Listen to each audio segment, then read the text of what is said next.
کہ بقرعید کے دنوں میں نہ جانور کو تکلیف دیں اور نہ جانوروں کی وجہ سے انسانوں کو تکلیف دیں. لوگ اتنا اسپیڈ سے لے کے بھگا رہے ہوتے ہیں, وہ گٹر میں گرتے ہیں. گٹر کے ڈھکن آپ کو پتا ہے کراچی میں نہیں ہے آج کل, مہنگے ہوئے میں, اور وہ ٹکرے مار رہے ہوتے ہیں لوگوں کو, جا کے لوگوں کی املاک کو نقصان پہنچا رہے ہوتے ہیں, دکانوں میں گھس رہے ہیں. ویڈیوز آئی ہوئی ہیں یوٹیوب پہ.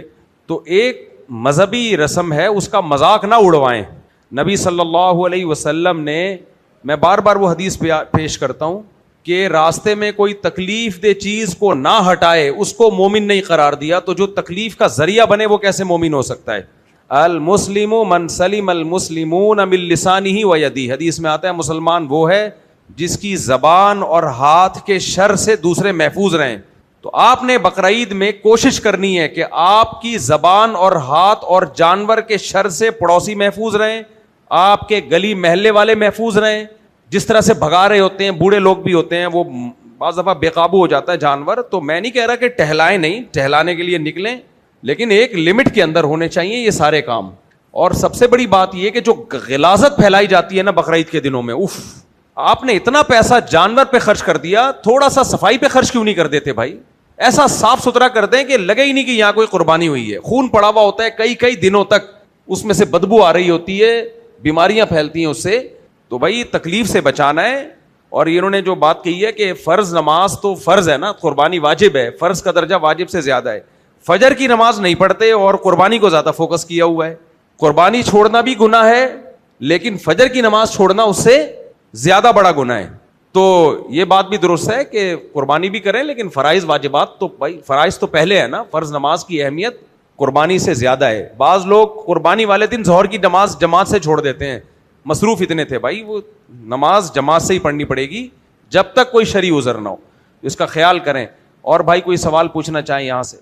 اسی قربانی کے متعلق ایسا کہ جو جیسے کسائیوں کے متعلق آپ نے بات کری کہ وہ واقعی وہاں چھری مار کے اس کو ٹھنڈا کر دیتے ہیں اور وہ صحیح نہیں ہے, تو اسی طرح قربانی کا گوشت بھی جو ہے نا وہ اپنا حق سمجھ کے لیتے ہیں اور بیوقوف لوگ ان کو دے دیتے ہیں. ان کا کائے کا حق ہے؟ انہوں نے تو قربانی کا جانور کرنے کے جو ہے نا معاوضہ لے لیا. اب اگر ان کو گوشت دینا ہے یا ان کو گوشت چاہیے تو ان کو بولو ابھی چلے جاؤ یہ معاوضہ لے کے, بعد میں جب میں بانٹنا شروع کروں تو جب آ جانا. تو بوٹیوں کی شکل میں گوشت دیں. یہ اکثر قربانی کا گوشت جو ہے نا یہ بکرا ہوتا ہے اور وہ ہوٹلوں میں جاتا ہے. یہ کام بھی کسائی لوگ کرتے ہیں. شرعی طور پر یہ اجارہ جائز ہی نہیں ہے کہ اجرت الگ سے طے کرنی پڑے گی. قربانی کے گوشت سے اجرت نہیں ہوتی کہ آپ یہ جانور ہے اسی میں سے اتنا گوشت لے جاؤ. تو قصائی لوگ یہ کر رہے ہوتے ہیں کہ اچھا گوشت سائڈ پہ نکال کے رکھ دیتے ہیں. ان کو منع کریں اس کام سے, بھائی آپ کو پیسے مل رہے ہیں. باقی بقرعید کا دن ہے, اسی دن پکا کے جو کھلانا وہ سب کو کھلاتے ہیں, ان کو بھی کھلا دیں. تو ان کو الگ سے پیسے دے دیا کریں اور الگ سے جو ہے نا یہ گوشت ووش میں ڈنڈی نہ مارنے دیں, یہ ٹھیک نہیں ہے. اچھا بھائی کسی نے پوچھا ہے عرفہ کا روزہ رکھنا کیسا ہے اور کتنے دن رکھنے ہوتے ہیں؟ دیکھو یہ جو ذی الحجہ کے 10 دن ہے نا یہ سارے ہی مبارک دن ہیں. اس میں کوئی بھی عبادت کریں گے عام دنوں سے زیادہ ثواب ملے گا. اس لیے بہت سے لوگ پورے 9 دن کے روزے رکھتے ہیں. اچھی بات ہے اگر کوئی 9 دن کے روزے رکھے, 9 دن تہجد پڑھے, بہت اچھی بات ہے. لیکن خاص فضیلت جو وارد ہوئی ہے وہ عرفہ کے روزے کی ہوئی ہے, 9 ذی الحجہ کی. وہ بہت زیادہ فضیلت ہے, 1 سال کے روزوں کے برابر ہے, یا 1 سال کے گناہوں کا کفارہ ہے. حدیث میں اس کی بڑی فضیلت وارد ہوئی ہے. تو اس لیے بہتر تو یہ کہ 9 کے 9 دن روزہ رکھ لیں. نہیں رکھا جاتا تو عرفہ کا روزہ کوشش کریں, اس کا ثواب بہت زیادہ ہے. تو یہ تو کرنا چاہیے. اچھا اہم اعلان, الفلاحیہ مسجد کی تعمیر کا کام بالکل شروع ہونے والا ہے. مسجد کا اگلا حصہ پہلے مرحلے میں تعمیر ہوگا. اس کے لیے موجودہ حصہ منہدم کیا جائے گا, یہ والا حصہ گرایا جائے گا. اگلا بیان ہمارا اس والے پورشن میں ہوگا, صحیح ہے. پہلے فرنٹ کا حصہ بنے گا, ٹھیک ہے, گرایا جائے گا. مسجد کے ہال کو 2 حصوں میں تقسیم کرنے کے لیے دیوار تعمیر کی جائے گی, جس کا کام کل سے انشاءاللہ شروع ہو جائے گا, اور عید کے بعد یہ پورا حصہ گرا دیا جائے گا. یہاں دیوار ہوگی, یہ حصہ بنتا رہے گا, ہم وہاں شفٹ ہو جائیں گے. کل سے ہماری نمازیں اور جمعے اب پچھلے حصے میں ادا کیے جائیں گے. تکلیف کے لیے معذرت. دوسرا اعلان, مفتی طارق مسعود فاؤنڈیشن کی جانب سے غریب اور مساکین کے لیے وقف قربانی کا اہتمام کیا گیا ہے. فی حصہ 25,000 روپے کا دیا جا رہا ہے. اس کی تفصیل MTM فاؤنڈیشن کے آفیشیل پیج پر آپ حضرات کو مل جائے گی, اور اس ویڈیو میں بھی ایڈ کر دی جائے گی. سب حضرات اس میں بھرپور حصہ ڈالیں. وقف قربانی کا مطلب یہ ہوتا ہے کہ وہ سارا گوشت غریبوں میں بانٹا جائے گا, جو کوئی حصہ لینا چاہے تو لے سکتا ہے. اچھا میرے بھائی, یہ عرفہ کا روزے کا مسئلہ بتا دیا. مفتی صاحب, بیمار جانور کی قربانی جائز ہے؟ اگر اتنا بیمار ہے کہ کھا ہی نہیں سکتا, چل ہی نہیں سکتا ہے, یہاں سے وہاں تک بھی نہیں جا سکتا, تو پھر اس کی قربانی جائز نہیں ہے. نزلہ زکام کھانسی اگر اس حد تک ہے تو اس میں قربانی جائز ہے. لنگڑا بھی اگر اتنا ہے کہ چل سکتا ہے, یہاں سے وہاں جا سکتا ہے, تو اس کی بھی جائز ہے قربانی. کان کٹا ہوا ہو آدھے سے زیادہ تو جائز نہیں ہے, دم آدھے سے زیادہ کٹی ہوئی ہو تو جائز نہیں ہے, سینگ پورے بھی کٹے ہوئے ہوں تو بھی جائز ہے قربانی. سمجھ میں آ رہی ہے بات؟ نابینا جانور کی قربانی جائز نہیں ہے, اتنا نابینا کہ اس کو بالکل نظر ہی نہ آ رہا ہو. اگر گھاس پھوس نظر آ جاتی ہے, وہاں گھاس ہے وہاں چلا جاتا ہے, اپنے مطلب کی چیزیں نظر آ رہی ہیں, تو پھر اس کی قربانی بھی جائز ہے. چشمہ لگانے کی ضرورت نہیں ہے اس کی. اچھا, اتنا بوڑھا لاغر جانور کہ وہ بھی بیچارہ چلنے پھرنے کے لائق نہیں ہے, تو اس کی بھی قربانی جائز نہیں ہے. لیکن عام طور پر ایسے جانور آتے نہیں ہیں, ٹھیک ہی آ رہے ہوتے ہیں. اچھا, ایک مسئلہ یہ بھی پوچھا جاتا ہے, جانور لائے اور وہ معذور ہو گیا, تو اگر آپ جانور خرید کے لائے اور ٹانگ ہی ٹوٹ گئی تو وہ تو چلنے پھرنے کے قابل نہیں ہے نا, اب اس کی قربانی نہیں ہو سکتی. البتہ جانور جب قربانی والے دن ذبح کرنے کے لیے لٹا رہے تھے, لٹاتے ہوئے ٹانگ ٹوٹ گئی تو پھر کوئی حرج نہیں ہے, کیونکہ بعض توڑے نہیں ٹانگ اس کی. بعض دفعہ ہوتا ہے کہ وہ ایسا ٹائم ہوتا ہے کہ یا تو اس کی ٹانگ ٹوٹے گی یا آپ کی ٹانگ ٹوٹے گی, تو دونوں میں سے ایک کی ٹانگ ٹوٹ جاتی ہے. اناڑی کسائی ہوتے ہیں, تو اس لیے ایسے میں پھر اگر وہ ٹوٹ بھی جائے تو کوئی حرج نہیں, کیونکہ وہ تو ذبح کرنے کے لیے لٹایا جا رہا ہے نا, اس میں یہ مسئلہ بھی ہو گیا. ایک اہم ترین مسئلہ یہ ہے کہ بعض دفعہ جانور اتنا ہٹا کٹا موٹا تازہ ہوتا ہے کہ وہ کسائی سے بھی کنٹرول نہیں ہو رہا ہوتا. بھینسیں عام طور پر ایسے ہوتے ہیں. دیکھو, بھینس کی قربانی بھی بالاجماع جائز ہے. ہمارے اہل حدیث حضرات نے ایک اب اس زمانے میں ایک نیا شوچا چھوڑ دیا کہ بھینس کی قربانی جائز نہیں ہے. وہ ان کی رائے ہے ذاتی, میں کسی کی رائے کا وہ نہیں کرتا, لیکن یہ اجماع کے خلاف ہے. بھینس گائے ہی کے حکم میں, میڈیکلی نہیں, شرعی طور پر, کیونکہ فقہا نے بھینس کا حکم صدیوں پہلے بیان کر دیا ہے, ائمہ کرام نے بیان کر دیا ہے, اور بھینس کو گائے کی شرعی طور پر گائے کے ساتھ لاحق کیا گیا, کیونکہ اس کے بنیادی فائدے وہی ہوتے ہیں جو گائے کے ہوتے ہیں. شریعت جو ہے نا, ایک ایک چیز کو کان پکڑ کے نہیں بتاتی ہے, انگلی پکڑ کے نہیں. العبرۃ بالامثال من اعتبار الرجال, الاعتبار بالامثال من صنعۃ الرجال. ایک چیز پر دوسری چیز کو قیاس کرنا یہ مردوں کا کام ہوتا ہے. بچوں کو ایک ایک چیز سمجھائی جاتی ہے, یہ نہیں یہ نہیں یہ نہیں, عقل مندوں کے لیے اشارہ کافی ہوتا ہے. تو حضرات فقہا نے دیکھا کہ گائے جو ہے, اس کے جو 4 جانور جن کی قربانی کی ہمیں اجازت دی گئی ہے نا, ان میں کامن چیز کیا ہے؟ جگالی کرتے ہیں, گھریلو ہیں, پالتو ہیں, ان کے دودھ اور گوشت سے فائدہ اٹھایا جاتا ہے. یہ 4 جانوروں میں کامن یہ ہے. تو بھینس بھی گائے کی طرح ہی گھریلو بھی ہوتی ہے, دودھ سے فائدہ اٹھایا جاتا ہے, گوشت سے فائدہ اٹھایا جاتا ہے. یہی وجہ ہے کہ گائے کی جو زکوٰۃ کا حکم ہے وہی بھینس کی زکوٰۃ کا بھی وہی حکم ہے. اب ہمارے اہل حدیث حضرات کہتے ہیں بھینس تو نبی کے دور میں تھی نہیں, تو آپ نے بھینس کو گائے پر قیاس کیسے کر لیا؟ یہ ان کی دلیل ہے. دلیل سمجھ میں آ رہی ہے؟ بھینس تو نبی صلی اللہ علیہ وسلم کے زمانے میں ہمیں بھینس کا تذکرہ نہیں ملتا نبی کے, تو جب وہ تھی نہیں تو اس کی قربانی کیسے ہوگی؟ اس کا جواب سمجھو. یہی سوال ہم اہل حدیث بھائیوں سے کہتے ہیں کہ یہ جو موزے جن پر آپ مسح کرتے ہو یہ نبی کے دور میں نہیں پہنے جاتے تھے, ان پہ مسح کو آپ نے کیسے جائز قرار دے دیا؟ یہ جو آپ ساکس پہنتے ہو, آپ کہہ سکتے ہو موزے نبی صلی اللہ علیہ وسلم نے خفین پہ مسح کیا ہے, تو یہ والے موزے اس دور میں تھے نہیں, لیکن یہ ان جیسے ہیں, اس لیے ہم کہتے ہیں کہ اس پہ مسح جائز ہے. اس کا جواب یہ کہ ان جیسے بھی نہیں ہیں, اس لیے ہم کہتے ہیں کہ ان پہ مسح جائز نہیں ہے, کیونکہ نبی کے دور میں جو موزے پہنے جاتے تھے وہ جوتوں کا آلٹرنیٹ تھے, جوتوں کا متبادل تھے. اس لیے فقہا نے بیان کیا کہ عین وہ موزے ہونا ضروری نہیں ہے جو نبی کے دور میں تھے, وہ ہوں یا ان جیسے ہوں, تو ان موزوں پہ مسح جائز ہے. تو وہ موزے ہوں یا ان جیسے, جیسے کا مطلب جو جوتوں کا آلٹرنیٹ ہوں.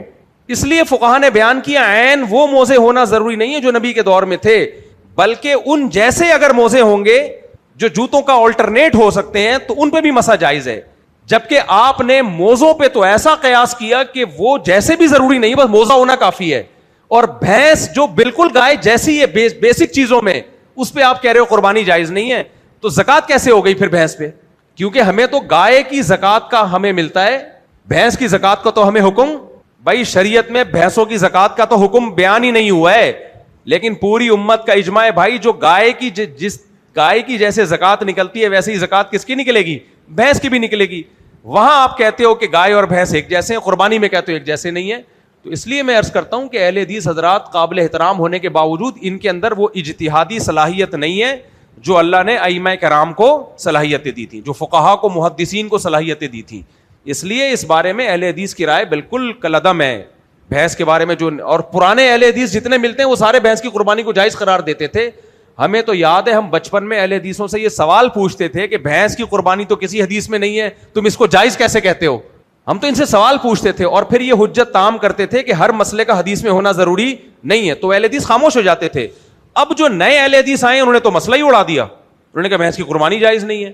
تو ٹھیک ہے, میں مسائل میں شدت نہیں کرنی چاہیے, لیکن ان کی نیت پہ ہمیں شک نہیں ہے. ان کی نیت نبی کی اتباع ہی کی نیت ہے, آپ کی نیت ہے, آپ کے اخلاص پہ بھی ہمیں شک نہیں ہے.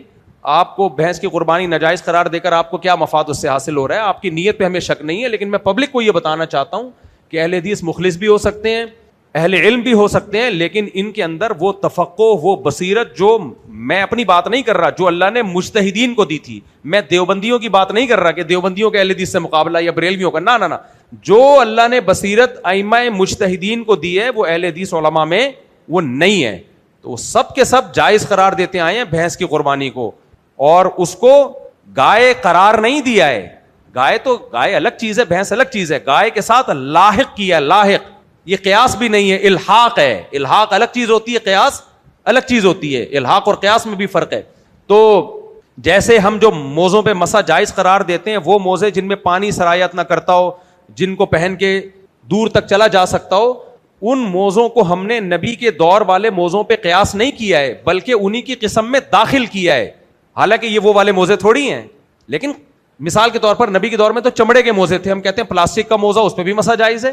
وجہ کیا ہے, یہ اسی میں داخل ہیں, کیونکہ موزہ بذات خود مقصد نہیں ہے. موزہ تو ایک لفظ ہے, اس جیسی کوئی بھی چیز ہوگی وہ خود حدیث میں داخل ہے وہ چیز. تو اس لیے گائے یا گائے جیسی, ہاں تو اس میں اہم چیز یہ ہے کہ پالتو جانور ہو, تو بھینس بھی کیا ہے, پالتو جانور ہے. تبھی حضرات فقہا نے بیان کیا کہ نیل گائے کی قربانی جائز نہیں, حالانکہ وہ گائے ہے, اس کو کہتے بھی کیا ہے, گائے, مگر وہ گائے وحشی گائے ہے, لہذا اس کی قربانی جائز نہیں ہے.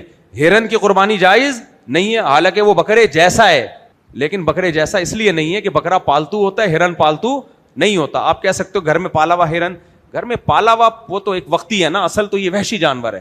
تو اسی طرح یہ جو چترال میں آج کل ایک مارخور نہیں, ایک الگ ٹائپ کا بھینسا آیا, یاک, تو وہاں بھی مسئلہ یہ بیان کیا, جو پالتو یاک ہوگا نا اس کی قربانی جائز ہوگی, وہ بکرے کے حکم میں ہی ہوگا, یا بھینس کے, پتہ نہیں بکرے جیسا ہوتا ہے, بیل جیسا ہوتا ہے, تو یاک کی جو پالتو ہے یاک ہے اس کی قربانی جائز ہے, جو پالتو یاک نہیں ہے اس کی قربانی جائز نہیں ہے. وحشی جانوروں کی قربانی نہیں ہوتی, قربانی گھریلو پالتو جانوروں کی ہوتی ہے. سمجھتے ہو کہ نہیں سمجھتے ہو؟ تو اس لیے بات میں یہ کر رہا تھا کہ بھینس کی قربانی, اس پہ اور ریفرنس بھی ہیں حضرات فقہا کے. امام احمد بن حنبل نے کیا کہا اس بارے میں, امام بخاری کے استاذ تھے وہ. تو بہرحال خلاصہ یہ ہے کہ پہلے اس مسئلے پر اجماع رہا ہے, اب اہل حدیث حضرات نے اس میں اختلاف ڈال دیا ہے. تو ہاں میں کہہ رہا تھا کہ بھینسے کی قربانی بعض دفعہ بڑی مشکل ہو جاتی ہے, کیونکہ اس کی گردن اتنی موٹی, گردن ہوتی نہیں ہے, ایسا لگتا ہے کہ گردن اس کی ہے ہی, اتنا موٹا ہوتا ہے وہ. تو پھر ایسے موقع پہ لوگ اس کو گرانے کے چکر میں 15-20 لوگ خود گر جاتے ہیں. تو اتنا خطرناک جانور ہو تو اس کو باندھ کے اس کے کھڑے کھڑے بھی ذبح کیا جا سکتا ہے, اس طریقے سے باندھ دیں کہ 2 دھاری چاقو اس کے یہاں مار دیں. اور دوسرا طریقہ پھر فائر کا بھی استعمال کیا جا سکتا ہے, یعنی اس کو شوٹ کریں پھر ذبح کر دیں مجبوری میں, بلا ضرورت یہ جائز نہیں ہے. اور ایک ٹیکنالوجی یہ بھی آئی ہوئی ہے آج کل, کوئی انجیکشن لگاتے ہیں اس سے وہ ڈھیلا سن ہو جاتا ہے, پھر ذبح کر دیں. تو مجبوری میں یہ تمام طریقے استعمال کیے جا سکتے ہیں. رسک لینے سے بہتر ہے یہ طریقہ استعمال کر لیں. رسک کا مطلب اگر بہت تگڑا جانور ہے اور وہ قلعہ توڑ کے بھاگ جائے گا, پڑوسیوں کو کچل دے گا, جان سے مارے قربانی کے جانوروں نے بندے, ہڈیاں توڑ دی ہیں کمر کی. میں نے واقعہ سنایا تھا نا چند سال پہلے کا, اتنا تگڑا بیل آیا تھا, قابو میں ہی نہیں تھا. ہمارے دوست نے مجھے واقعہ سنایا, کہہ رہے ہیں وہ جس دن سے آگے کھڑا ہے تو بس وہ کسی کو تمیز سے دیکھ ہی نہیں رہا, بس میں تجھے ماروں. تو کہہ رہے ہیں ہم نے کسائی لے کر آیا, میں کسائی کو میں نے سمجھایا, بہت تگڑا ہے. اس نے کہا ابے چل ایسی کوئی, میں ڈرتا ورتا نہیں ہوں. یہ باتیں ہو رہی تھی, کہہ رہے ہیں میں نے کہا کسائی ہے ہی نہیں, کسائی پتہ نہیں کہاں تھا, پتہ چلا ادھر پڑا ہوا ہے. وہ بیل نے بغیر کسی پیشگی دھمکی یا پیشگی تمہید کے کک ماری ہے اچھل کے, وہ کسائی غائب. تو مار دیتے ہیں جان سے بعض دفعہ. تو ایسا خطرناک جانور اگر ہو تو رسک لینے کی ضرورت نہیں ہے, اس کے لیے کوئی ایسا ٹیکنیکل طریقہ استعمال کر لو. اپنی زندگی کو بھی خطرے میں نہ ڈالو, دوسروں کی زندگیوں کو بھی خطروں میں نہ ڈالو, اس سے قربانی کا مذاق بھی بنتا ہے. اور چند مسائل اور سن لیں, میں نے ایک مسئلہ بھی بیان میں بھی بتایا, دوبارہ ریپیٹ کر دوں. قصائی جب جانور کو ذبح کرے گا تو اس کو حرام مغز میں چاقو نہیں مارنے دینا. خوب سمجھ لو, 4 رگیں کٹیں, بس اس قصائی کو پکڑ لیں. 10 بندے گائے پر تھے تو 20 بندے قصائی پہ آ جائیں, اس کو روک کے رکھیں, اس کو خون نکلنے دیں آرام سے. ٹھیک ہے, ایک کام یہ. دوسری بات یہ دیکھو, جانور ذبح کرنے والے کا توحید پرست مسلمان ہونا ضروری ہے. توحید پرست شرکیہ عقیدے والا اگر جانور ذبح کرے گا تو جانور کا گوشت حرام, قربانی بھی گئی آپ کی, گوشت بھی حرام.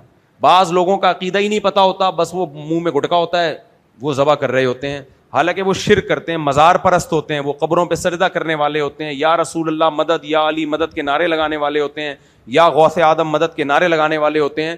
تو غلط عقیدے والا آدمی, میں نہیں کہہ رہا ہر ایک پہ شک وہم کریں, لیکن پہلے سے کسی کے بارے میں پتا ہو تو ایسے آدمی سے جانور حلال نہ کروائیں. بہتر یہ کہ خود ذبح کریں. عورت بھی جانور ذبح کر سکتی ہے, یعنی گلے پہ چھری چلا سکتی ہے, احتیاط کریں تو بہتر ہے. کتنا غصہ آیا تو ایک پریکٹس تو ہو چکی ہوگی اس کو. خیر, تو صحیح عقیدے کا ہونا ضروری ہے اس میں, اس لیے کوشش کریں اپنا جانور خود ذبح کریں, پھر قصائی کے حوالے کر دیں. چھری خود چلا دیں, ایک دفعہ چلا دیں چھری, پھر قصائی کے حوالے کر دیں, وہ گوشت تیار کرتا رہے گا. سمجھ میں آ رہی ہے بات کہ نہیں آ رہی ہے؟ ایک کام تو یہ ہو گیا. دوسرا کام, جس جانور میں 7 لوگ شریک ہیں یا 4 لوگ یا 3 لوگ شریک ہیں, جیسے گائے یا اونٹ میں, تو بار بار یہ مسئلہ بیان کر چکا ہوں, دوبارہ ریپیٹ کر دیتا ہوں, اس جانور کے گوشت کو تول کے برابر تقسیم کیا جائے گا. اندازے سے ڈھیریاں بنانا جائز نہیں ہے. اس میں لوگ کہتے ہیں جب سب راضی ہیں تو کیا ہوا, گوشت سودی اموال میں سے ہے, سودی اموال میں سے. جب گوشت کی تقسیم ہوتی ہے تو یہ تقسیم حقیقت میں خرید و فروخت کا معاملہ ہو رہا ہوتا ہے. اپنے حصے کا گوشت بیچ کے اس کو دے رہے ہو اور اس کے حصے کا گوشت آپ خرید رہے ہو. مشاع طور پر ہر شخص گوشت میں برابر کا شریک ہے نا, تو یہ ڈسٹریبیوشن حقیقت میں خرید و فروخت ہے. میں آسان مثال سمجھاتا ہوں. ایک پلاٹ میں 2 آدمی برابر کے شریک ہیں. آپ نے 1 کروڑ کا پلاٹ خریدا, زید اور بکر نے 1 کروڑ کا پلاٹ خریدا. اب پلاٹ کے ہر حصے کے دونوں مالک ہیں یا نہیں ہیں؟ کیا خیال ہے؟ ہر ذرے میں دونوں شریک ہیں یا نہیں ہیں؟ اس کو کہتے ہیں مشاع طور پہ شرکت ہے. اب دونوں نے ارادہ کیا پلاٹ کو ہم آدھا ڈیوائڈ کر لیتے ہیں, آدھا کا ادھر تم لے لو, آدھا کا یہ والا حصہ میں لے لوں. تو اصل میں شریعت کہتی ہے حقیقت کو, الفاظ کو نہیں دیکھتی. الفاظ تو ہم تقسیم کے یوز کر رہے ہیں کہ ڈیوائڈ کر رہے ہیں, لیکن ہو یہ رہا ہے کہ اس پلاٹ میں جس جز میں آپ شریک تھے وہ والا حصہ اس کو بیچ رہے ہو اور اس کا جو حصہ تھا وہ آپ خرید رہے ہو. یہ خرید و فروخت کا عمل ہو رہا ہوتا ہے. تو خرید و فروخت کبھی پیسوں کے ذریعے ہوتی ہے, کبھی اسی جنس کو اسی جنس کے بدلے میں خریدا جا رہا ہوتا ہے. تو قربانی کے جانور میں جب 7 آدمی شریک ہوتے ہیں تو ہر جز میں برابر کے شریک ہوتے ہیں. جب اس کی 60 ڈھیریاں بنتی ہیں تو جمشید کی ڈھیری یہ والی, ستار کی ڈھیری یہ والی, تو اس گوشت میں جمشید کی جو شرکت تھی وہ ختم ہو رہی ہے, اس شرکت کے بدلے میں جو وسیم کی اس گوشت میں شرکت تھی, تو گوشت کے بدلے میں بک رہا ہوتا ہے, فروخت ہو رہا ہوتا ہے. اور شریعت میں حکم ہے کہ گوشت کو جب گوشت کے بدلے میں بیچا جائے تو برابر سرابر تول کے بیچا جائے. ذرا سا بھی ایک طرف زائد ہو گیا تو وہ سود میں ہوگا. آئی بات سمجھ میں کہ نہیں آ رہی؟ اس لیے برابر تول کے تقسیم کریں. تولنے کی ٹینشن سے اگر بچنا چاہتے ہیں تو کیا کرنا ہے, آپ نے گوشت کی جنس کے علاوہ کوئی جنس شامل کر دیں, یعنی 7 ڈھیریوں میں تھوڑی سی کلیجی شامل کر دیں. آئی بات سمجھ میں؟ پھر اگر زائد بھی ہو گیا تو جو اضافی گوشت ہوگا وہ کلیجی کے مقابلے میں آ جائے, کیونکہ کلیجی جب گوشت کے بدلے میں بکتی ہے تو برابری ضروری نہیں ہے. اب یہ مسائل حدیث میں ہے, حدیث میں 6 چیزوں میں ربا ہے نا, تو جو سیکولر لبرل لوگ ہیں ان کو تو یہ مصیبت لگے گی, کیا مولویوں نے لوگوں کو ٹینشنوں میں ڈال دیا ہے. کوئی بات نہیں, ہم اللہ کے غلام ہیں, ہم اللہ کے بندے ہیں, ہمیں اللہ نے سود سے منع کر دیا تو ہم منع ہو جائیں گے, چاہے اس کی لاجک ہماری سمجھ میں آئے یا نہ آئے. تو جو بے دین لوگ ہیں ان کو مذاق اڑانے دیں, آپ شریعت کو فالو کریں. اور شریعت نے آلٹرنیٹ بھی رکھا ہے کہ بھائی مخالف جنس کی چیز ڈال دو تو کیا ہو جائے گا, برابر. اس کی میں ایک مثال دیتا ہوں. 10 روپے کو 11 روپے کے بدلے میں بیچنا جائز ہے یا حرام ہے؟ بولو نا. ابے حرام ہے نا, لیکن ایک طرف 10 روپے کے ساتھ کوئی چھوٹی سی چیز شامل کر دو, ایک ماچس کی ڈبیا لگا دو, ادھر 11 روپے ہوں, اب یہ کیا ہو گیا, جائز. کیونکہ 10 کے بدلے میں ہو جائیں گے, جو 1 روپے اضافی ہے وہ ماچس کے بدلے میں یا ٹافی کے بدلے میں, یا کوئی بھی ایسی چیز جس کی کچھ ویلیو ہو. اب کلیجی کی بھی ایک ویلیو ہوتی ہے. تو آپ نے کیا کیا, 7 حصے بنائے, تھوڑی تھوڑی کلیجی سب میں شامل کر دی. اب اگر کچھ اونچ نیچ ہو بھی جائے گی تو بھی کوئی ٹینشن نہیں ہے. میں کیا کرتا ہوں, مشترک گائے میں 7 حصے تول کے بھی کرتا ہوں اور احتیاطاً کلیجی بھی ملا دیتا ہوں, کیونکہ اتنا ایکوریٹ تولنا بھی بہت ٹینشن کا کام ہے, اتنا بالکل ایکوریٹ تولنا, کیونکہ ذرا بھی اضافہ نہیں ہونا چاہیے, کون اتنا بیٹھ کے تولتا رہے. تو میں جب 7 حصے کرتا ہوں تو 7 حصوں میں کیا ملا دیتا ہوں, کلیجی. اچھا, شروع میں کلیجی کے جب 7 حصے کریں تو کلیجی کو بھی تول کے 7 حصے کریں اور تھوڑی تھوڑی اس میں گوشت بھی ملا دیں, ایک بوٹی بھی ملا دیں, وہ بھی کافی ہے. آئی بات سمجھ میں؟ دوبارہ سے, جانور ذبح ہو گیا, کھال اتر گئی, کلیجی نکل گئی, گھر والے کہتے ہیں فوراً کلیجی پکاؤ, کہتے ہیں کہ نہیں کہتے؟ بھائی کلیجی چاہیے فوراً, کسائی بھی کہہ رہے ہوتے ہیں یار یہ تو لے کر آؤ, آپ نے فوراً تھوڑی سی کلیجی سائڈ پہ کر دی آخر میں گوشت میں ملانے کے لیے, اور جو بچی ہے کلیجی اور اس میں تلی ولی بھی ہوتی ہے, ان کے 7 حصے کیے اور 7 بوٹیاں 7 حصوں میں ایڈ کر دی. اب کلیجی میں کوئی اوپر نیچے ہوا ہوگا تو وہ اس کے مقابلے میں آ گیا, گوشت کے مقابلے میں, یعنی کلیجی کے 7 حصوں میں تھوڑا تھوڑا گوشت ملانا ہے اور گوشت کے 7 حصوں میں تھوڑی تھوڑی کلیجی ملانی.